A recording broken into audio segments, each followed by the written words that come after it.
사도행전 10장 30절에서 35절 말씀입니다.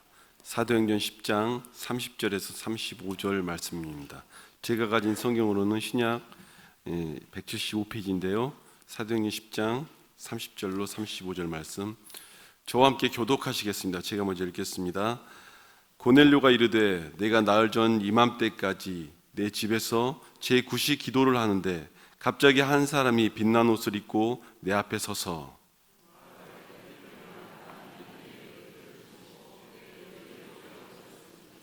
사람을 요빠에 보내어 베드로라는 시몬을 청하라. 그가 바닷가 무두장이 시몬의 집에 유숙하느니라 하시기로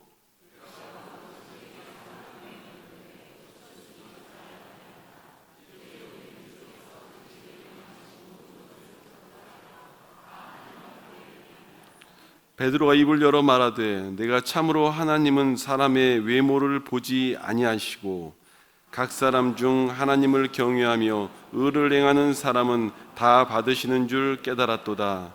아멘. 우리 한 번 더 기도하고 주님의 말씀 듣겠습니다. 은혜로우신 아버지 하나님, 오늘 설 명절 중에 우리가 귀한 주일을 또 이렇게 맞이했습니다. 우리의 마음은 변함이 없고 우리의 심령은 다시 한번 주님 앞에 엎드리는 귀한 시간 될 수 있도록 도와주시고, 성실하시고 또 신실하신 하나님의 말씀으로 우리의 마음을 다스려 주시옵소서. 우리 성도들이 오고 가는 발걸음들을 지켜주시며 이 휴식을 통하여 또 만남을 통하여 하나님의 영광을 드러내고 마음의 평안과 기쁨을 누리는 하나님의 귀한 명절이 될 수 있도록 지키시며, 오늘 주일 예배가 바로 그러한 하나님의 쉼을 얻는 하루가 될 수 있도록 역사하여 주시옵소서. 오늘 말씀이 우리의 마음을 다시 한번 새롭게 하며 주님의 그 귀한 은혜가 전해져 우리의 가슴이 뜨거워지는 하나님의 시간 될 수 있도록 축복하여 주시옵소서. 예수 그리스도의 이름으로 간절히 기도합나이다. 아멘. 제가 제자 훈련할 때마다 우리 제자 반원들에게 구원에 대한 이야기를 하면서 구원받은 증거가 무엇인가에 대한 이야기를 제가 나눌 때가 있습니다.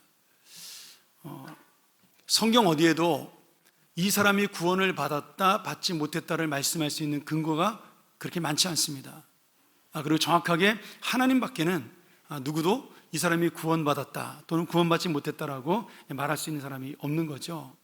그런데 다른 사람이 아니라 내 자신의 구원을 체크해 볼 수 있는 두 가지의 아주 좋은 귀한 마음이 있습니다.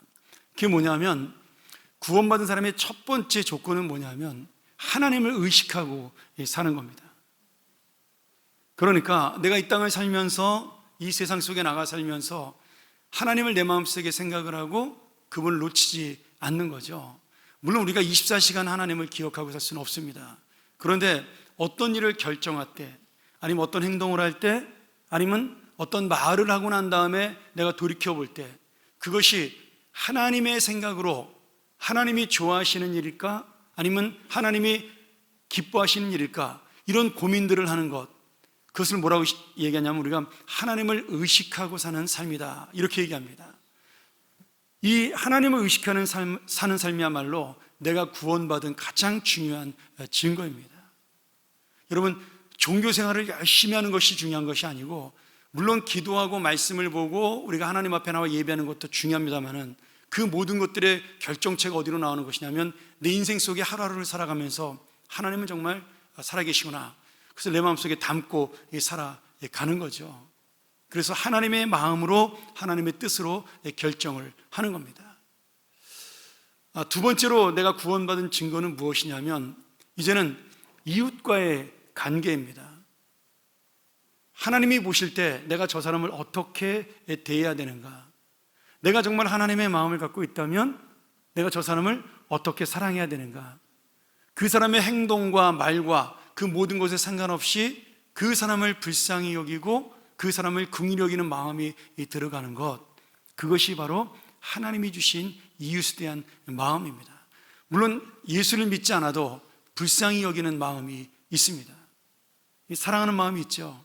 그런데 예수를 믿지 않는 사람들은 내가 유익이 있거나 아니면 내 마음에 들 때에만 그 사람을 사랑하고 그 사람을 아끼게 됩니다. 그런데 예수를 믿는 사람들은 좀 다르죠. 내 마음에 들지 않아도 하나님의 마음으로 그 사람을 바라보고 예수의 사랑으로 그 사람을 바라보는 것입니다. 오늘 여러분, 우리가 내가 구원받았는가 그거에 대한 의심이 생긴다면 이 두 가지 마음을 한번 잘 체크해 보세요. 이 두 가지 마음 중에 하나가 없다면 나는 다시 한번 하나님 앞에 정말 구원받은 자인가에 대한 점검도 우리가 해볼 필요가 있습니다. 왜냐하면 예수를 믿지 않아도요, 종교적인 열심은 누구나 다 갖고 있기 때문입니다. 제가 예전에 한번 그 젊은 시절에 절에 놀러 갔는데, 오해하지 마세요. 정말 놀러 갔습니다.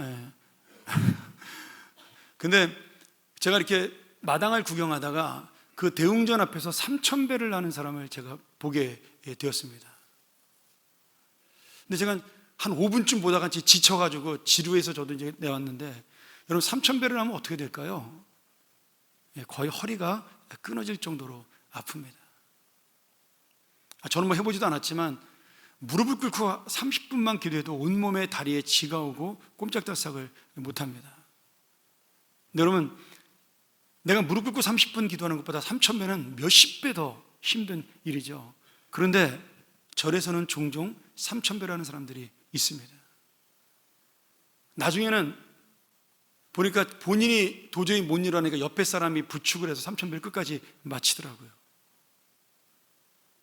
결국 종교적 열심이 여러분 우리의 구원에 이르지 못한다는 거예요. 그리고 누구나 그 열심, 나를 위한 열심, 그 3,000배 속에 저는 그 생각을 했어요. 그 아주머니의 마음 속에 누구를 향한 절을 드릴까? 자녀를 위해서, 남편의 성공을 위해서, 아니면 가정을 위해서, 뭐 여러 가지가 있겠지만 여러분, 그런 것들을 통하여 우리는 구원을 받을 수 없다라는 거예요. 오늘 주님께서 오늘 고넬료를 통해서 우리에게 주시는 말씀이 있는데, 구원받은 자는 어떤 사람인가, 그리고 하나님께 복을 받는 자는 어떤 사람인가에 대한 이야기를 정확하게 우리에게 보여주고 있습니다. 오늘 우리가 읽었던 본문 전체는 10장에 나와 있고요, 9장서부터 연결된 말씀이죠. 가이사랴라는 곳에 로마 군대 백부장이었던 고넬료라는 사람이 살고 있는데, 그 사람이 아주 경건하고 의로운 사람이라고 소문이 있는 사람이었습니다. 기도하는 사람이었고 또 믿음을 가지고 가난한 자를 돕던 착한 사람이었어요. 그 착한 행실과 그 기도가 하나님 앞에 상달되어서 하나님이 베드로를 부르시고 그에게 성령의 역사를 줄 수 있도록, 네가 베드로 고넬료의 집을 방문하라고, 그렇게 우리가 유명하게 아는 대로 그 공중에서 내려온 벌레가 담긴 보자기를 환상으로 보여주면서 주님께서 베드로를 권면하신 장면이 나오죠. 그 정도로 이 고넬료는 로마 군인이었지만 하나님 앞에 인정을 받은 사람이었어요. 로마 백부장이라는 것은 뭐 큰 계급이 아닙니다. 100명을 다스릴 수 있는 권한을 가진, 지금 우리나라로 말한다면 중대장급, 대위나 뭐 조금 더 봐주면 소령 정도의 계급을 가진 그러한 사람이겠죠. 그런데 이 고넬료는 그러한 계급을 가진 이방 군인 장교였지만 어떤 경로로 그리고 하나님을 믿게 되었는지는 우리가 모르겠지만 분명히 오늘 성경에 보니까 경건한 믿음을 가지고 기도했다라고 그렇게 나와 있습니다. 자기만 그런 것이 아니라 고넬료는 온 가족이 함께 하나님을 믿었고 자신이 가진 재산으로, 군인 월급이 얼마나 되겠어요? 그러나 자기가 가진 재산에 최선을 다해서 가난한 백성을 많이 구제하여 기도하는 경건한 신앙인이고 선한 일이 하나님 앞에 기억되는 그러한 착한 성도라고 그렇게 인정을 받은 사람이었습니다. 뭐 그럴 수 있죠, 하나님을 믿으면. 그런데 이 고넬료가 이스라엘 사람이 아니라 로마 군인이기 때문에 이 기록이 굉장히 특별하다는 겁니다. 당시 로마는 힘과 권력으로 이스라엘 백성을 지배하던 식민지였습니다. 그리고 로마의 군인들은 이스라엘 백성을 억압하고 그들이 반란을 일으키지 못하도록 굉장히 핍박했던 그런 군대였죠. 그래서 이스라엘 사람 안에도 독립군들이 있었습니다. 열심당이라는. 그리고 어떻게든지 이 식민지에서 벗어나려는 그런 사람들이 이 로마를 미워하고 군인들을 싫어했던, 마치 우리나라 일제시대 때 일본인 순사가 나타나면 다 피하고 도망가고 아니면 싫어했던 그런 것과 마찬가지라고 생각하시면 되겠습니다. 그런 로마의 군인이었는데 이 로마의 백부장인 고넬료가 지금 이스라엘 백성을 위해서 착한 일과 가난한 자를 구제하는 일에 힘을 썼다라는 겁니다. 저는 오늘 우리가 함께 이 고넬료의 모습을 통해서 하나님이 기뻐하시는 그리스도인, 하나님이 기뻐하시는 착한 일, 그리고 하나님이 기억하고 좋아하시는 재물에 대한 사용법을 우리가 함께 나누면서 또 이렇게 하나님을 기쁘시게 하는 사람들이 받는 복이 무엇인지를 한번 여러분들하고 잠깐 은혜를 나누고자 합니다. 첫 번째는 고넬료는 경건한 신앙과 기도의 시간을 가진 믿음의 사람입니다. 여러분, 성경은 착한 것을 먼저 말씀하지 않습니다. 여러분, 착한 거는 성품으로 가능한 겁니다. 그런데 오늘 고넬료의 선함과 착함이 그 성품에서 나오지 않은 것을 우리 말씀을 통해 볼 수가 있는 거죠. 우리가 읽은 31절에 하나님이 고넬료야 내 기도를 들으시고 내 구제를 기억하셨다, 이렇게 말씀하셨어요. 그러니까 고넬료는 먼저 경건한 신앙으로 하나님께 날마다 기도해서 그 하나님의 뜻을 찾았던 사람이라고 볼 수가 있는 겁니다. 여러분, 우리가 가장 먼저 가져야 될 것은 믿음의 마음입니다. 착한 일보다 내가 경건한 신앙, 기도의 마음을 갖는 것이 중요하다라는 거죠. 이 말씀을 보면 고넬료가 성품이 좋아서 착한 일을 했다고도 볼 수 있지만, 하나님을 믿는 그의 경건한 기도, 다시 말하면 그의 가난한 자를 생각하게 만드는 믿음의 긍휼한 마음, 하나님을 알게 되면서 이스라엘 백성을 생각하게 되었던 그 자비로운 마음이 지금 실천적인 행동으로 나간 것이라고 볼 수가 있는 거죠. 그러니 오늘 우리가 경건한 믿음, 또 성숙한 믿음을 보는 여러 가지 기준이 있겠지만 그 중에 가장 중요한 하나는 뭐냐 하면, 하나님의 마음을 가지고 기도하는 사람들은요, 반드시 다른 사람을 긍휼히 여기고 불쌍히 여기는 마음을 갖게 됩니다. 제가 항상 이야기하잖아요. 여러분, 기도하고 나면, 내 문제에 대해서 억울한 마음을 가지고 기도하고 나면 하나님이 누굴 잘못했다고 항상 책망하시죠? 기도하는 사람을 잘못했다고 책망하십니다. 제가 지금까지 수십 년 동안 기도하면서 단 한 번도 하나님이 야, 네가 잘했어, 내가 그 놈을 혼내주마, 이런 응답을 내려주신 적이 없어요. 항상 기도하면 네가 문제가 있다, 네 마음이 지금 잘못되어 있는 것이다, 네가 지금 예수의 사랑을 갖고 있지 못한 거다. 하나님은 항상 저를 책망하셨습니다. 제가 잘못이 있고 없고를 떠나서 기도하는 자는 하나님이 자신을 돌아보게 만드는 것이 바로 기도의 능력입니다. 오늘 고넬료가 바로 그런 올바른 기도를 드린 결과가 다른 사람을 긍휼히 여기는 마음이었어요.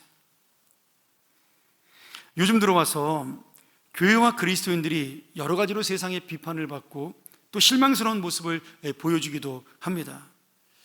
물론 우리는 억울하죠. 그리고 할 말도 있습니다. 그럼에도 우리는 이 세상의 비판에 대해서 겸허하게 받아들이고 하나님이 그 불신자들을 통하여 책망하는 음성을 우리가 들어야 됩니다. 구약 이스라엘이 범죄했을 때 하나님께서 이방 나라를 통해서 이스라엘을 괴롭게 하시고 그들을 들어서 심판의 도구로 쓰셨어요. 그러면 이스라엘 백성들은 그 이방 나라를 통해서 깨닫고 하나님 앞에 돌아온 적이 많았죠. 바로 여러분, 우리의 모습이 그렇다라는 거예요. 하나님은 믿지 않는 자를 통하여 우리를 돌이키고 깨닫게 하시는 기회를 주시는 겁니다. 지금이 기회예요. 그들을 통하여 하나님이 우리에게 음성을 들려주고 있는 겁니다. 젊은이들이 교회를 떠나고 이 교회를 비판하는 많은 사람들이 교회를 떠나는 이 안타깝고 암울한 현실 속에서 하나님은 우리가 깨닫고 진실한 교회의 모습을 찾기를 원하시는 겁니다. 예전에 제가 한 책을 보다가 목사님과 그리스도인들이 대화한 목사님과 비그리스도인, 다시 말하면 무신론자가 대화한 내용을 읽게 되었습니다. 그 목사님이 하나님이 없다고 주장하는 그 무신론자에게 이렇게 물어봤어요. 당신은 왜 하나님을 믿지 않습니까? 그 무신론자가 이렇게 대답을 했습니다. 내가 어느 날 교회를 다니다가 한 잡지를 보게 되었습니다. 미국 책이죠. 그 잡지가 뭐냐면 라이프라는 잡지였는데, 그 잡지 표지 사진이 뭐였냐면 한 아프리카 여인이 다 죽어가서 너무나 빼빼 마른, 여러분 우리 그 사진으로 많이 봤잖아요. 뼈만 남은 그 갓난아기가 엄마의 젖을 물고 있고, 나오지도 않는 젖을 물고 있고, 그 같이 빼빼 마른 그 엄마가 다 죽어가는 얼굴로 하늘을 바라보며 원망하는 듯이 바라보는, 그러면서 그 두 사람이 죽음을 기다리고 있는 그 표지의 사진을 보면서 자기가 깨달았다는 거예요. 하나님이 살아계시다면 왜 이 사람들을, 이 세상을 이대로 내버려 두시는가? 제가 이 자료를 찾으려고 라이프 잡지 웹사이트에 들어가서 그 사진들을 몇천 장을 검색했는데 안 나오더라고요. 뭐 워낙 사진이 많으니까 일주일에 한 번씩 나오는 잡지라서. 근데 제 기억으로 이게 아마 수십 년 전에 루안다 내전이 있었을 때 일어났던 것을 그 기자가 찍어서 보낸 사진으로 저는 기억이 돼요. 그 말씀을 들은 목사님이 그에게, 형제여, 그래도 하나님은 살아계신다, 이렇게 이야기를 하시는 그런 내용이었습니다. 근데 이 무신론자의 고민이 그 사람만의 고민이 아니라 우리의 고민일 수도 있다는 거죠. 하나님이 살아계시다면 왜 이 불합리한 세상, 불의한 세상을 그대로 놔두실까? 근데 여러분 한번 잘 생각을 해보세요. 사실은 하나님께서 이 세상을 외면하시는 것이 아니라 지금 사랑으로 봐주고 계신 겁니다. 이 세상의 모든 불합리한 일들이 다 누구 때문에 일어나는 거예요? 사람의 죄 때문에 일어나는 겁니다. 세계의 모든 전쟁들이 무엇 때문에 일어납니까? 자기들의 욕심과 자기들의 이념과 자기들의 부를 위하여 일어납니다. 우리나라의 모든 문제도 마찬가지죠. 땅값이 올라가고 아파트값이 올라가고 아이들이 아이를 안 낳고 이런 문제들, 동성연애 때문에 지금 도덕이 땅에 떨어지는 걱정들, 그런 모든 것들이 다 어디서 일어나는 거예요? 정치와 경제가 흔들리고 힘들어서 지금 이 나라가 지금 어지러워진다고 말하는 모든 분들, 그 모든 분들이 내가 원하는 것을 채우기 위해 달려가기 때문에 사실은 우리의 욕심 때문에 일어나는 일이라는 거죠. 그래놓고 지금 책임을 누구에게 돌리는 거예요? 하나님에게 돌리는 겁니다. 하나님은요, 그저 봐주고 있는 거예요. 내버려 두고 있는 것이 아니라 아직은 하나님께서 봐주고 있는 겁니다. 저는 이런 제약된 세상을 심판하지 않고 죄에서 돌아오기를 기다려주시는 하나님의 자비와 하나님의 사랑에 대해 우리가 감사를 드려야 된다고 믿습니다.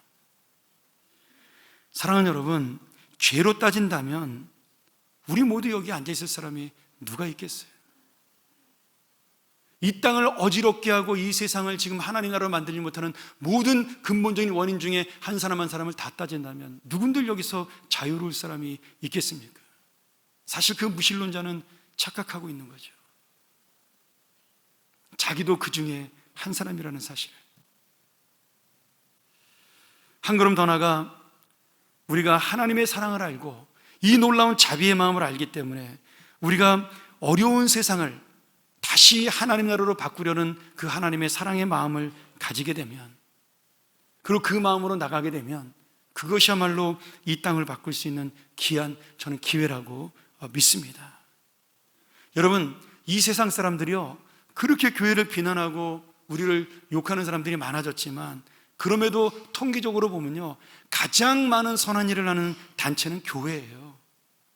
가장 많은 착한 일을 하는 사람들은 다 교인입니다. 그런데 참 재밌게도요, 이 세상 사람들이 절이나 불교에다가 가난한 자 안 돕는다고 비판하지 않아요. 그들이 싸운다고 인터넷 보세요, 욕하는 사람 별로 없습니다. 근데 교회는 요만큼만 잘못해도 이만큼을 비난하잖아요. 그 이유가 뭐예요? 기대감입니다. 여러분, 우리가 감사해야 됩니다. 그들은 우리에 대한 소망을 가지고 있는 거예요. 그래서 그렇게 살지 못하는 우리를 안타까워서 비난하는 겁니다. 사랑하는 여러분, 우리가 이런 힘들고 어려운 세상 속에도 계속해서 그리스도인으로서 겸손하고 묵묵하게 하나님의 마음으로 계속 선한 일을 한다면 반드시 주님의 열매가 맺어지는 날이 올 것이라고 믿습니다. 그리고 바로 그 마음으로 주님의 일을 감당한 사람이 고넬료라는 로마 백부장입니다. 오늘 고넬료의 그 경건한 기도와 신앙이 바로 이런 사랑과 긍휼의 실천으로 나아갔고 주님이 기뻐하고 기억하는 믿음으로 인정을 받은 겁니다. 신앙이 우선이 되었고 그 신앙의 마음이 하나님을 생각하는 그 마음이 그 깊은 기도가 다른 사람을 사랑했던 마음으로 나가게 된 것입니다. 그러니 여러분, 오늘 우리의 믿음도 하나님과의 깊은 기도와 말씀의 교제를 통해 다시 한번 주님의 사랑을 알아가는 긍휼의 마음 그리고 자비의 마음이 되기를 간절히 소원합니다. 두 번째로 고넬료는 이 기도의 삶으로 끝나지 아니하고 선한 구제의 삶까지 나아갔던 착한 믿음의 사람입니다. 고넬료의 믿음은 종교적인 행위를 넘어서 오늘 삶에서 구체적인 착한 행동, 즉 가난한 사람을 구제하고 돕는 사역으로 나아갔습니다. 지금 고넬료는 이스라엘 사람이 아니에요. 로마 사람입니다. 거기에 이스라엘을 지배하던 군인이었습니다. 그런데 그가 식민지였던 이스라엘 백성들을 불쌍히 여기는 마음을 가지게 된 것이에요. 어쩌면 하나님을 알게 되면서 어렵고 힘든 이스라엘 사람들이 많아진 것은 자신의 나라인 로마가 이 땅을 지배하며 억압하기 때문에 그렇다는 사실을 알아서 더 믿음으로 그들을 사랑하려고 애썼는지도 모르겠어요. 분명한 건 고넬료의 신앙은 하나님과의 깊은 기도와 교제에 머물지 아니하고 이웃들과 함께하는 공동체의 신앙으로 나아갔다. 그리고 그것을 하나님이 인정할 정도로 진실했다라는 것이 중요합니다. 야고보 선생이 야고보서 1장 27절에 경건이라는 정의에 대해서, 경건의 믿음이 무엇이냐, 그 정의에 대해서 이렇게 말씀을 합니다. 혹시 우리 화면에 같이 한번 보시죠. 하나님 아버지 앞에서 정결하고 더러움이 없는 경건은 곧 고아와 과부를 그 환난 중에 돌아보고 또 자기를 지켜 세속에 물들지 아니하는 이것이니라. 여러분, 지금 경건이란 단어를 두 가지로 나누고 있어요. 하나는 가난한 자를 돕는 긍휼의 마음입니다. 두 번째는 이 땅의 가치관과 세속에 물들지 아니하는 경건한 삶이라고 이야기합니다. 경건이요, 눈에 띄는 종교적인 삶이 아니라 지금 눈에 보이지는 않아도 내 마음 속에 있는 그런 긍휼의 마음과 자비의 마음 그리고 거룩한 마음들이 참된 경건이라는 거예요. 여러분, 그런데 이 경건의 마음이 어떻게 나오는 거예요? 하나님의 말씀을 바로 보는 자, 하나님 앞에 진실하게 기도하는 자를 통하여 이 경건의 마음이 흘러나온다는 거죠. 오늘 여러분, 경건한 삶을 살고자 한다면 내가 이 세상의 욕심을 이기고 어려운 이웃에 대한 사랑을 가지고 나가야 한다는 그런 의미로 볼 수가 있다는 거예요. 우리나라도 바로 그런 경건한 사람들이 보내준 헌금과 사랑으로 많은 선교사들이 이 땅에 들어와 이 척박한 조선 땅에 예수님의 복음을 전했고요, 그들이 교회와 병원과 학교와 고아원 등 수많은 은혜를 베풀었습니다.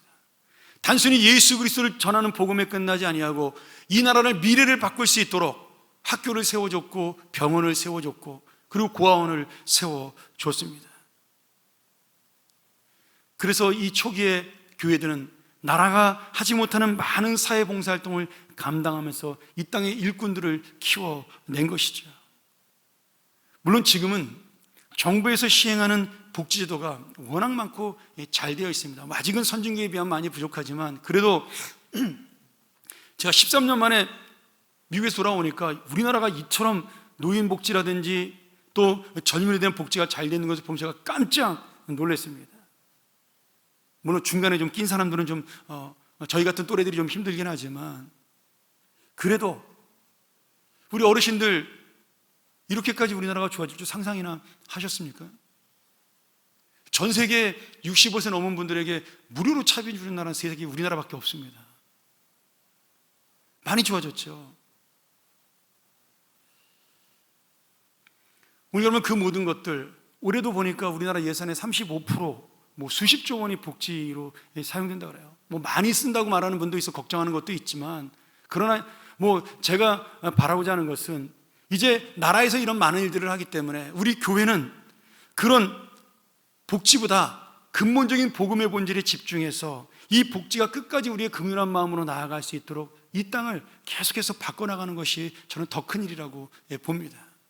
물론 우리가 직접 가난한 자를 돕고 뭐 그런 것도 더 좋은 일이죠. 또 그렇게 해야 됩니다만은 우리가 이 모든 사회 구조를 그런 부분에서 하나님이 원하시는 나라로 바뀌어갈 수 있도록 우리가 기도하는 것, 그것이야말로 정말로 본질적인 더 복음의 저는 접근이라고 생각이 듭니다. 70년대까지 교회 헌금을 연보라고 그렇게 했습니다. 아마 우리 어르신들은 지금도 그게 익숙한 분들이 있을 거예요. 저도 주일학교 때 연보라고 이렇게 헌금을 냈었습니다. 근데 이 연보가 참 좋은 단어입니다. 지금은 쓰지 않지만 우리 연보라는 한자를 한번 화면으로 볼까요? 이 연보가 버릴 연자에 도울 보자를 쓰고 있습니다. 그러니까 지금 내가 갖고 있는 돈으로 버리는 마음을 가지고 도와주는 겁니다. 버린다라는 뜻이 좀 그렇긴 하지만 조건 없이 도와준다는 뜻을 그렇게 표현하고 있는 거죠. 그래서 연보를 영어로 하면, 우리가 헌금을 영어로 하면 어퍼링이라고 그렇게 부릅니다. 하나님께 드리는 거니까. 그런데 연보를 영어로 하면 컨트리뷰션이라고 번역을 해요. 기부라는 뜻으로 번역을 합니다. 왜냐하면 예전의 교회는요, 연보를 통해서 그렇게 헌금과 함께 하나님의 가난한 자를 돕는 그것으로 사용했기 때문입니다. 사실 우리 교회 헌금도 그런 의미를 많이 갖고 있습니다. 저는 그래서 단어는 우리가 연보란 단어를 이제는 옛날 말이기 때문에 잘 어려워서 쓰지 않지만 헌금에 그런 의미가 담겨져 있어야 된다고 믿습니다. 제가 다음 주에 마지막으로 우리 교회에 맞춰서 한 번 더 그 봉헌에 대한 설교를 하고 제가 이제 다시 구약과 신약으로 넘어갈 예정입니다. 부흥회가 끝나고 난 다음에 다음 주에 이 부분은 좀 더 자세하게 설명을 드리려고 하고요. 어쨌든 간에 우리가 성경에서 가뭄에 고생하는 예루살렘 교인들을 도울 때 사도 바울이 연보를 가지고 그들에게 갔다. 로마서 15장 26절, 그 다음에 고린도전서 16장에 보면 또 그 1절 2절에 사도 바울이 고린도 교회 헌금을 가지고 연보를 가지고 예루살렘 교회를 도우러 갔다, 가난한 자를 도우러 갔다라는 그러한 말씀이 나옵니다. 그러니 오늘 교회는 그런 마음을 놓치지 말아야 한다라는 거예요. 지금 성경이 말씀하고 있는 경건한 신앙은 반드시 이웃사랑으로 연결되는 교훈을 가지고 있습니다. 그게 예수 그리스도의 마음인 거죠. 예수님은 그 이스라엘 백성들에게 말씀만 준 것이 아니라 가난한 자들에게 보리떡 5개와 물고기 2마리로 먹이셨던 기적을 베푸신 것도 우리가 아셔야 되는 거죠. 그들의 필요를 채우는 것이 또한 우리의 사명이라는 겁니다. 저희 교회에서 매년 선경금과 사마리아 헌금을 작정을 하며 여러분에게 요청하고 있습니다. 물론 우리가 다음 주에 이제 헌금 봉투가 나오면 저희가 교회 시설 개선을 위한 비전 헌금도 함께 하려고 합니다. 부담되죠.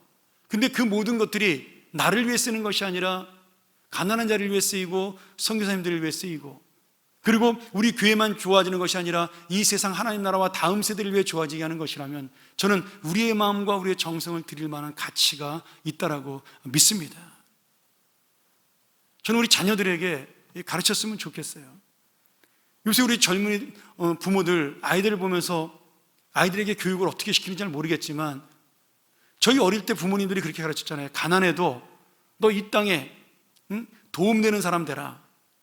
우리 옛날 국민교육헌장 외우기 하면서 인류에 이바지하는 사람 되라.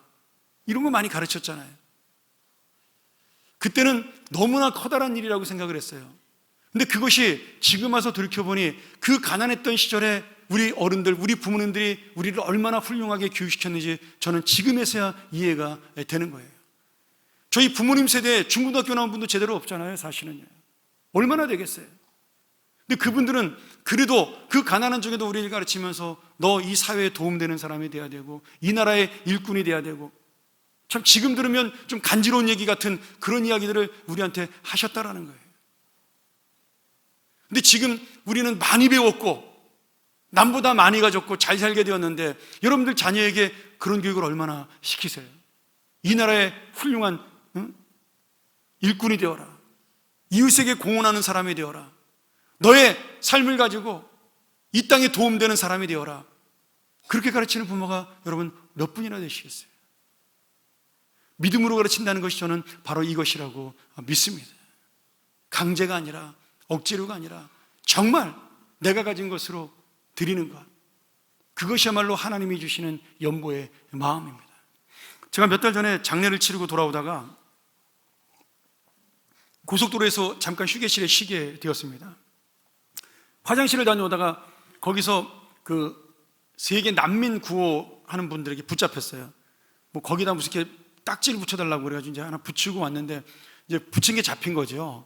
이제 열심히 설명 듣고 결국 거기서 제가 그 도네이션 하겠다고, 기부하겠다고 이렇게 작정을 하고, 그러니까 지난달부터 정확하게 돈이 빠져나가더라고요. 뭐 얼마 되진 않지만. 근데 제가 집에 와서 가만히 생각을 해봤어요. 하나님이 왜 고속도로 휴게소에서 그 사람들을 만나게 했을까? 제가 평상시에 자꾸 놓치니까 이런 관심에 대해서 하나님이 일부러 그런 기회를 주신 겁니다. 사실 뭐 커피 2잔 아끼면 되는 돈이었어요. 물론 제가 전혀 안 하는 건 아닙니다만 뭐 여러 기간에 제 나름대로 개인적으로 돕고 있고 또 교회에 따른 최선을 다해 뭐 제가 하는 돈에서는 헌금을 하고 있지만 저도 살면서 바쁘고 힘드니까 내 옆에 있는 가난한 사람에 대한 그런, 아니면 저 멀리 떨어져 있는 아프리카 뭐 이런 거 자꾸 잊어버리게 된다는 거예요. 참 재밌게도 연말이 되면 저희 교회 도와달라고 많은 편지들이 오게 됩니다. 그런데 제가 정말 도와주고 싶은 사람은 연락이 없어요. 그거 참 신기해요. 오히려 이 사람은 정말 도움을 줘야 될 사람인가 된 고민할 수 있는 사람들이 연락이 많이 온다는 거예요. 제 친구 중에 하나가 우리가 잘 아는 그 컴패션이라는 단체에서 일하고 있습니다. 근데 제가 한국에 들어온지 알고 있고 미국에서 같이 연락됐었는데 한 번도 전화 안 해요.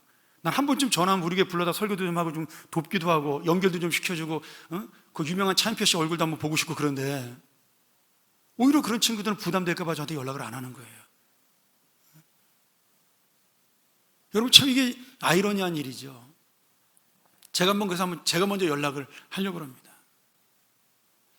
여러분, 우리의 마음속에 하나님께서 주시는 마음이 있습니다. 그 마음을 놓치지 않는 것이 바로 믿음이라는 거죠. 저는 오늘 여러분이 믿음의 기도와 개인의 경건을 넘어서 공동체를 다시 한번 돌아보고 이웃을 돌보는 귀한 실천의 삶으로 나아가고 그 첫 번째 발걸음으로 우리 성경금과 사마리아 헌금에 동참하시기를 주의 이름으로 간절히 부탁드립니다.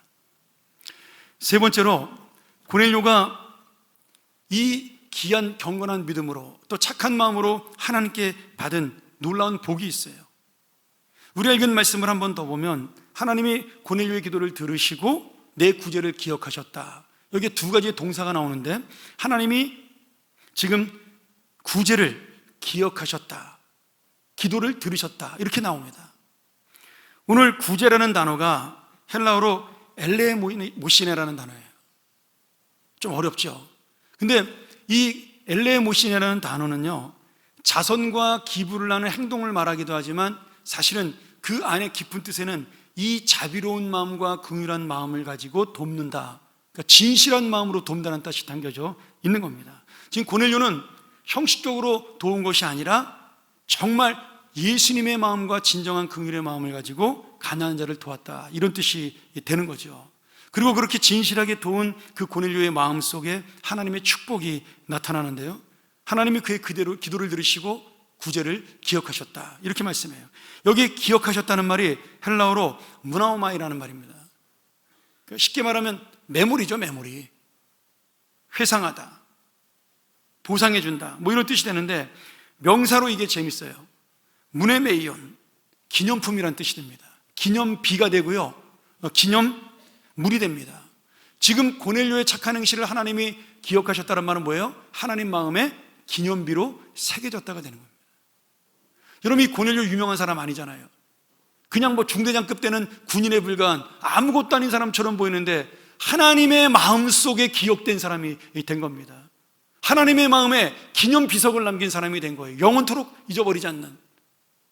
이것이야말로 정말 놀라운 축복을 받은 하나님의 은혜인 거죠.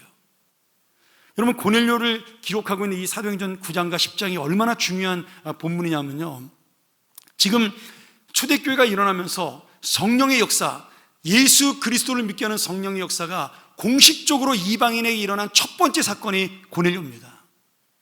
다시 말하면 지금 이 복음이 이방으로 전해지기 위한 사도 바울이 등장하기 전에 이방인들에게 합법적으로 그리고 정말 하나님의 명령으로 복음이 전해질 수 있도록 그런 놀라운 역사를 일으킨 첫 번째 발걸음을 떼게 한 사람이 고넬료라는 거예요.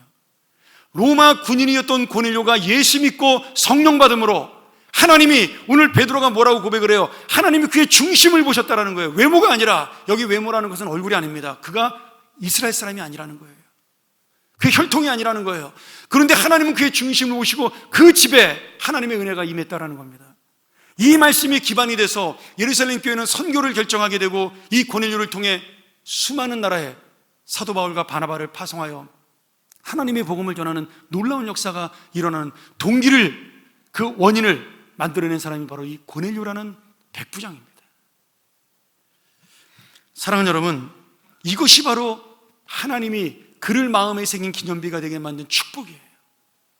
더 큰 부자가 되었다, 더 큰 역사가 일어났다, 그가 더 큰 높은 지위를 가졌다, 물론 그것도 복이겠지만 가장 중요한 복은 하나님이 지금 고넬료를 항상 기억하고 있다라는 거죠. 그의 기도를 날마다 들으시고 있다라는 거죠. 말씀 정리합니다. 앤디 스탠리 목사님이라는 제가 존경하는 목사님이 있습니다. 아주 유명한 설교가인데 그분이 하우 투 리치라는 책을 쓰셨어요. 한번 볼까요? 우리나라로 부자로 살기보다 부유하게 살라는 제목으로 책이 나왔는데요,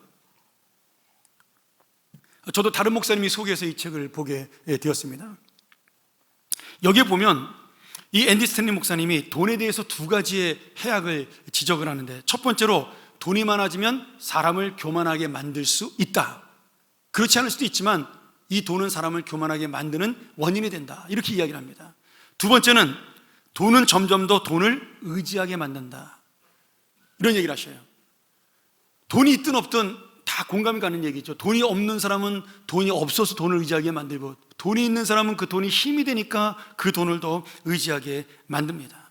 이것이 바로 하나님이 아닌 돈을 의지하게 만드는 사탄의 작전인데요, 스탠리 목사님이 뭐라고 말씀하시냐면, 그래서 우리는 돈을 믿지 말고 이 돈을 공급하시는 하나님을 믿어라, 이렇게 말씀하셔요. 얼마나 여러분 좋은 말씀이세요. 하나님이 우리에게 돈을 주셔요. 그러니까 하나님을 믿어라 이거예요.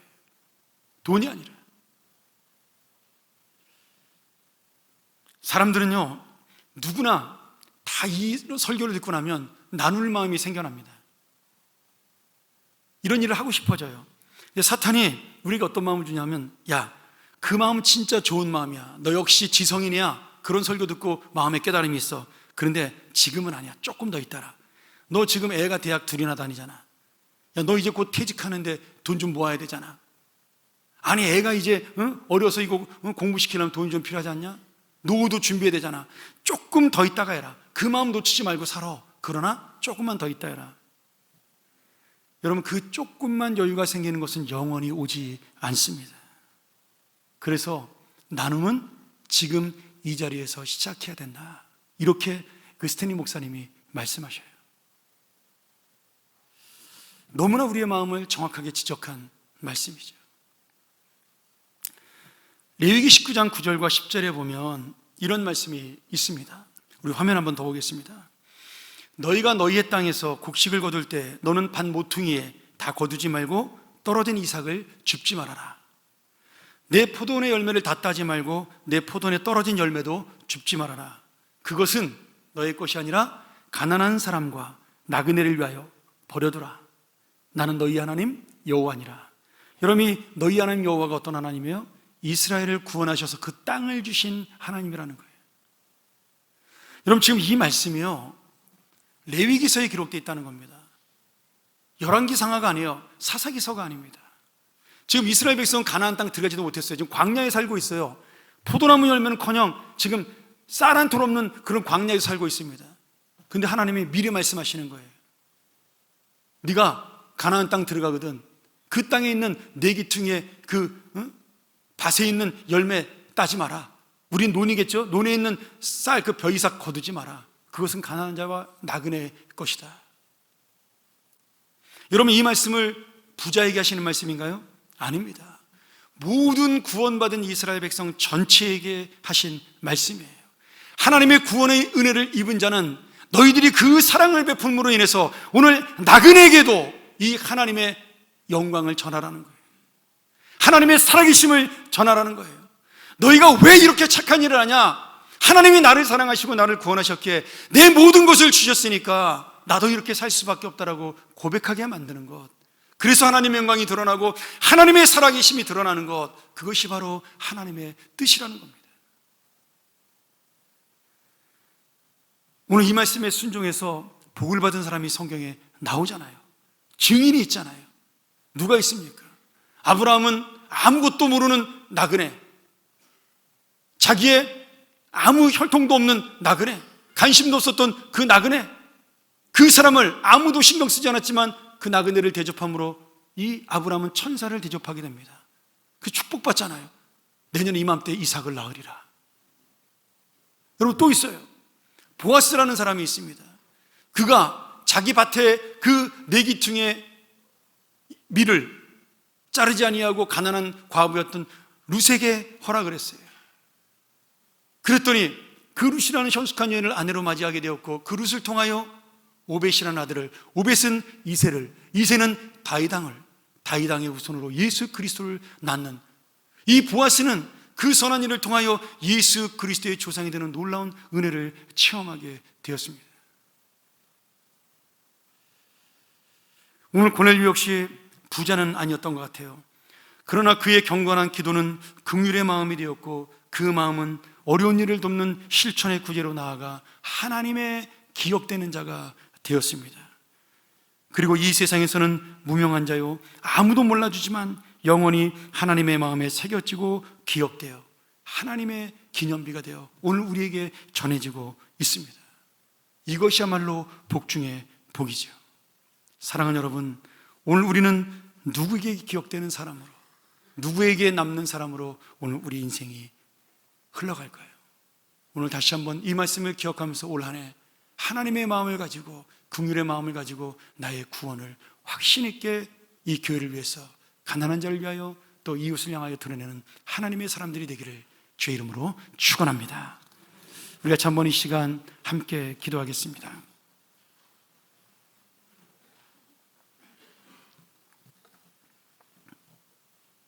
우리는 예수 그리스도의 사랑, 내가 알지도 못하는 그분을 통하여 하나님의 아들이란 놀라운 영광을 얻게 되었습니다.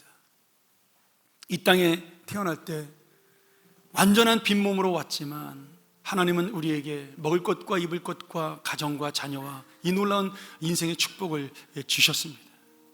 내 것이 아니라 날마다 입으로 고백하지만, 그러나 그것을 붙잡기 위해 사는 것, 얼마나 우리가 마음이 부끄러운지 모릅니다. 그 마음까지도 주님은 아시죠.